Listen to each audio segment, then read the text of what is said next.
Good morning, John. Good morning. Good morning, YouTube. Thank you for joining us back here in the pole barn at Wiki Up Knoll for another update. We will be starting today's video here with our little chicken brooder. Our chicks are growing wonderfully. We have 10 little blue egg layers in here. And this week, any day now actually, we are supposed to get 10 more. They're going to be 2 weeks younger than these, so we can't just throw them all in our same brooder. So we're going to remedy that right now, and we'll explain more as the project progresses. But this is our current situation. We need to move it around a little bit and get a larger situation going, and you're going to see that next.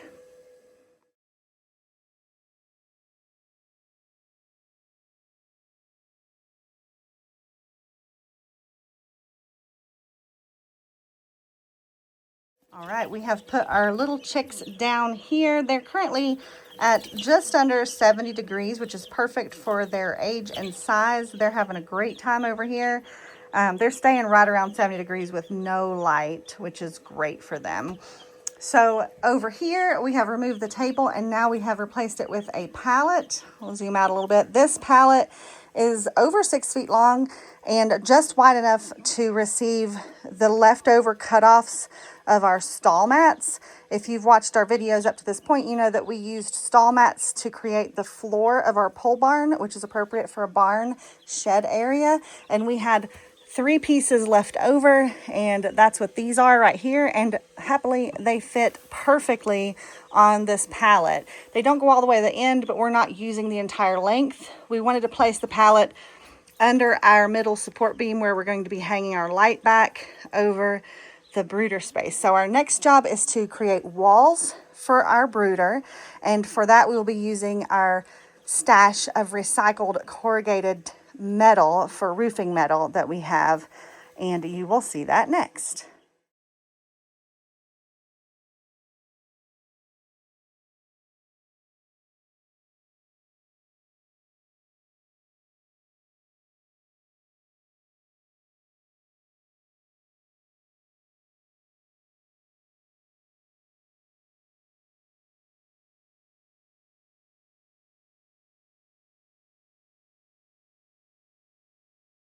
All right, we now have 4 corners. We are using scraps completely because, again, this is completely temporary.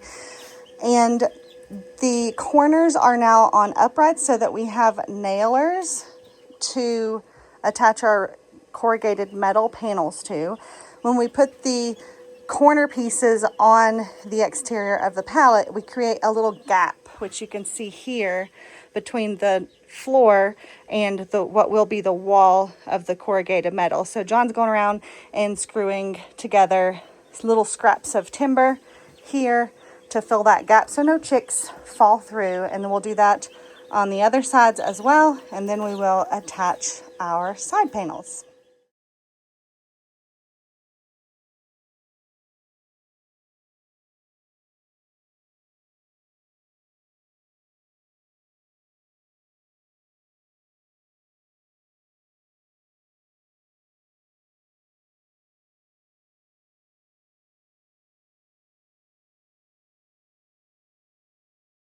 Okay, long sides are on. Now we have to cut a piece of corrugated to go on the short sides. I also covered the seams of the stall mat remnants with a piece of linoleum so that there'd just be no little gaps or cracks or anything like that for the chicks. And you can see the gaps are filled along these sides as well. So we're going to use the grinder to cut our next piece, and I'll show you what that looks like in a moment. All right, Brooder Box 2.0 is ready to go, and now we're going to put the little chicks into their new environment.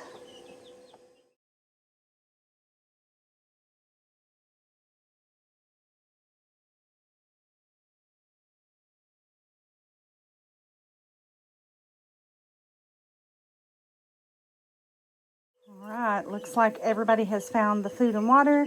They're enjoying their new environment, scratching everything down flat, and it's staying without a light at 72, which is nice and warm for these girls at 2 weeks old. So we're gonna let them be, and we're gonna move on to other projects. I will update you later in the video, hopefully, whenever the new chicks arrive. All right, next job of the day. I've got my scissors and my buckets. I'm going over here to prepare some bags for the greenhouse haul. We are gonna finish the gravel layer and do the repairs on the boomer dig out section. So I will get that set up and meet you in the garden hole.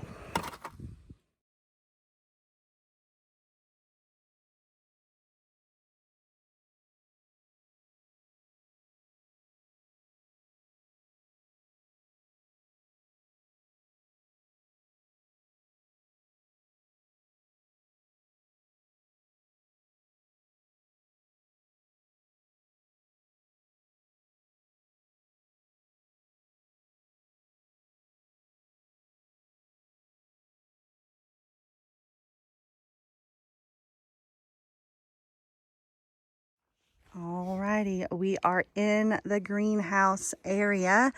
John and I just finished clearing the area for the rest of our gravel bag to come over this way.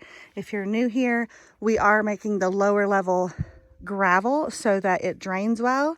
And we stopped here at our last work party. John and I are going to finish the remainder now, and then we will go from there.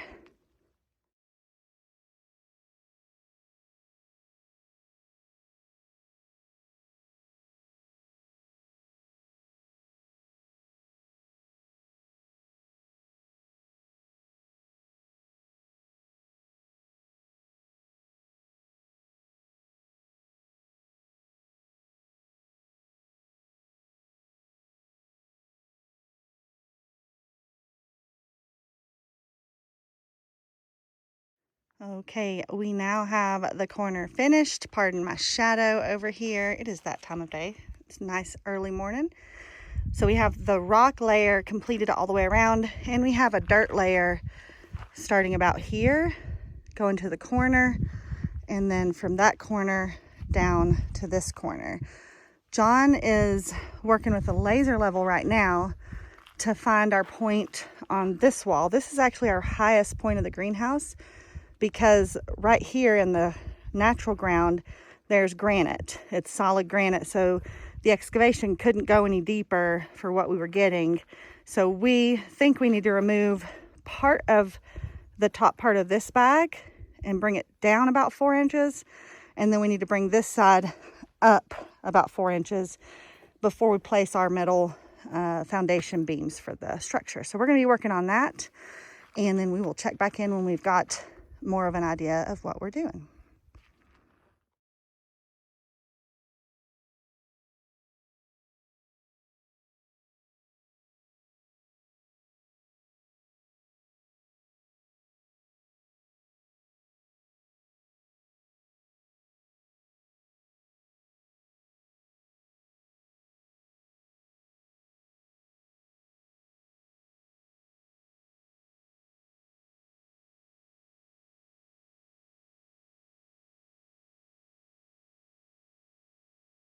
All right, you just saw John and I removing the Seasons sandy wash-in off the top of the bag. And now you can see this yellow mark here is our starting point for our level for the bottom of the foundation. So John got that using the laser level. We marked it with our fluorescent paint, and it's supposed to be high visibility, but it takes a minute to show up. So we've learned that. So we've marked a line, a level line across, and then where the line falls off and becomes level with the bag on the top is right here, if you can see that with the paint, and right there. So we are going to remove the top bag only, the dirt bag, from here about 10 feet, 15 feet to here, and leave the gravel underneath. So that's what you're going to see us doing next, and then we'll pick you back up to explain more.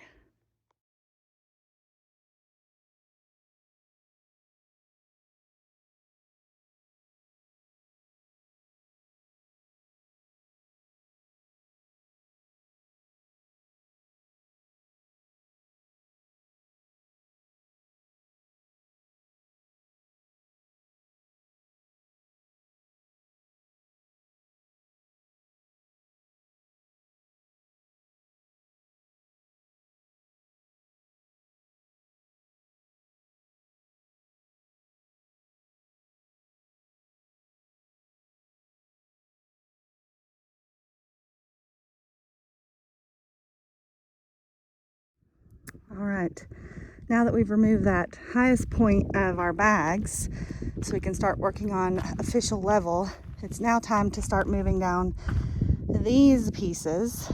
These are the foundation pieces. It's a bottom bar with an upright to receive a vertical member. So we're going to carry all these down so that we can connect them in the greenhouse pit and get them all level before our work party.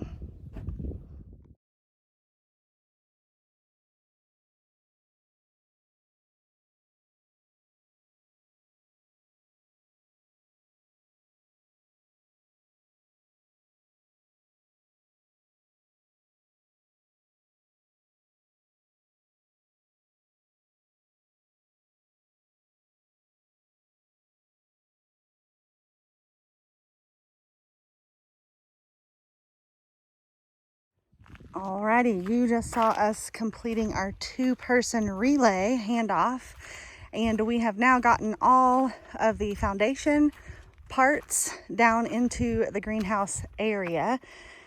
And our next step is to assemble them and then level them along each side. I think the biggest challenge in my brain right now is to get this side level with that side as well, because we have a natural slope. It's just hard to see visually. So I'm thankful for our laser level, and we'll be working on that part next, and you'll see it shortly.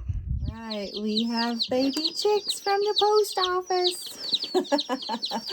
Little diversion before we finish our stuff down in the garden hole. Hi, chickies.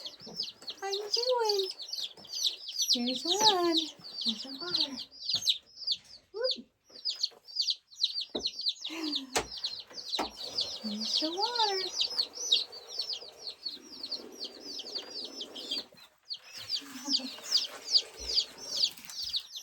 Come here. There's the water.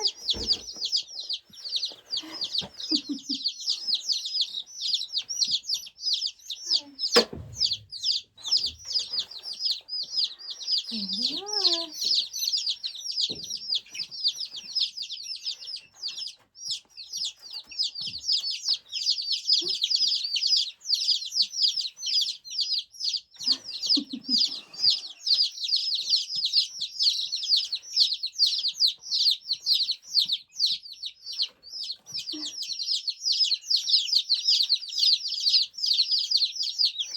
Come here.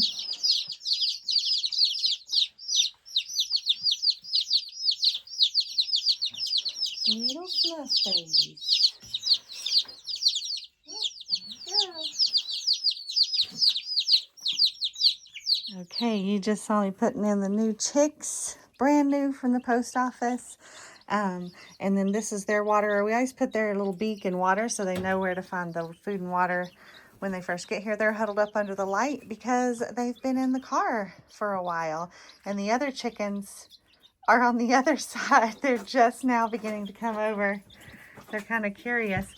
We made a divider yesterday so that they could see through, but they can't get to each other because chickens have politics, and they need to get, these little chicks on this side need to get a little bigger and more close to their little cousin's size over there before we can introduce them to each other. So they have to be able to see each other for a little while, get used to each other, and all of that.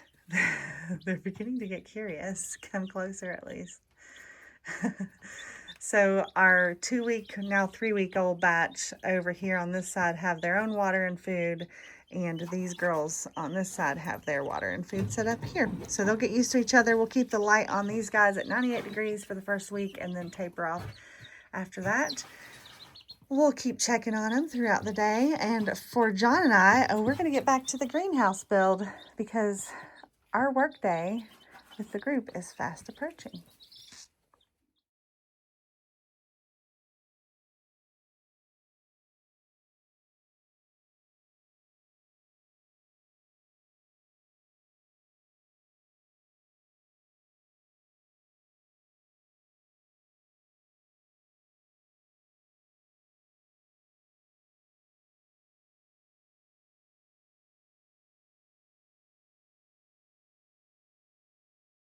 All right, we are back down in the greenhouse. We spent some time yesterday and this morning staring at baby chicks. They're looking beautiful and doing great. We are down here. Last night we worked on marking this black line, which you can see here. And on this other side, I think you can see it here. This line is our level line. We came down last night so that we could use the laser and see it very clearly, and then we spray painted the line to which we need to rise in the back and drop in the front. So the front is actually at its level and the back is deeper back here, because if you'll remember, there is right about this area, about middle of the greenhouse from front to back, there is granite, and we couldn't go deeper unless we wanted to spend a lot of money, and we're not like that. So well, we decided to make it deeper in the back. We'll plant different types of plants, so on and so forth. So that's what we're doing. And in order to get our metal structure on a level surface, we need to build up this back part, which is what we're doing now with our Hyper Adobe earth bags. These are the same bags we're using for our house build. If you've not seen this before, I know we have a lot of new viewers out there. So this is our bag material. I think it was originally designed for erosion control, and it's basically like a long tube.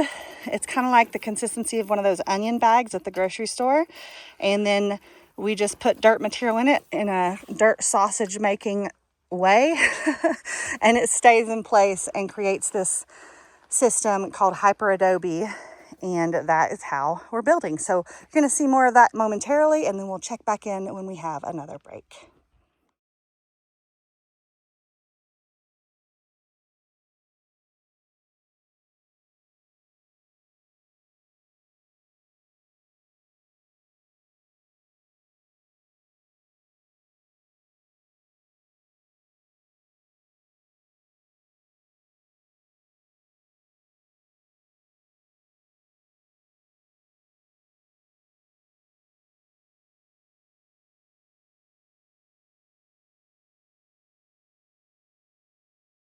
All right, you saw us making one long dirt sausage. We're going to continue this up until the black line, and then we will show you when it is time for us to start leveling our first metal framing members. We're also backfilling with that gravel that we moved in the earlier video, so that we can have proper drainage, because we're essentially creating a retaining wall with these bags. Unlike our house build, which will be stacked perfectly plumb and level this way vertically, this we're actually tapering in each layer against this slightly sloped excavated wall, so that we can have that retaining wall effect and also support our structure.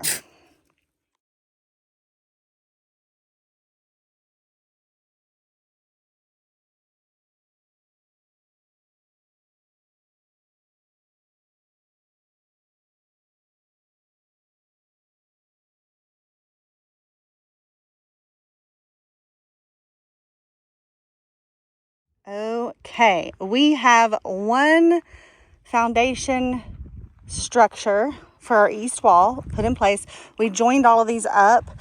Now we have it level. You can see that we have some little gaps to fill, and we're going to wait to decide if we shim up underneath those or if we trench down into our bags based on the other side. That'll make more sense when we get to it, but we do have these little spaces that we can fill either with earth material or with shims regardless. But this is the way it's going to be looking. I'm very excited about that. Everything is level as far as the metal piece, and this structure is going to be 58 feet from north up here to south where I'm standing, and 18 feet from side to side. Our actual excavated hole is 60 feet by 20 feet, so that we have a little wiggle room to build this retaining wall and keep this from sloughing off into our subterranean greenhouse over time. So we're leaving ourselves some wiggle room on both sides and both ends. But this is the way it's looking. I am super excited about Saturday this week. Our team is coming, our crew of friends. is coming out here to help us do a work party. Like I said earlier, I love these days. It's so great when community can get together and help each other out. And we get to be the recipients this time. I'm so excited about that. So you will see us then on next Sunday morning with the next update, where we hope to be raising the structure. I'm so excited. I'm so excited. We have a little bit more work to do on this side off camera. And then next time you see us, we'll be making this thing vertical. Thanks for joining us again at Wiki Up Knoll Off Grid, and we will see you on Sunday.